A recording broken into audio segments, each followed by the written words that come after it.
Hello everyone, it's me JP from UniqueTutorials. Today in this video I'll show you how to turn on or off silent mode in any Android smartphones and tablets. So without further delay, let's begin. So firstly, just open the settings and now just click on this search icon and just search for do not disturb. On the first list you'll see one option, do not disturb. Just click on it. Now just turn it on.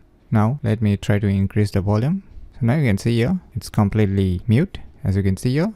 And all the options for the sound are all mute, as you can see. All the notifications, when the call, when the system, everything here is being muted. That is, all of them are in the silent mode. So if you want to turn it up again, just move back to the same option which I have shown you earlier and just disable this do not disturb option and just minimize it. Now let me try to increase the volume.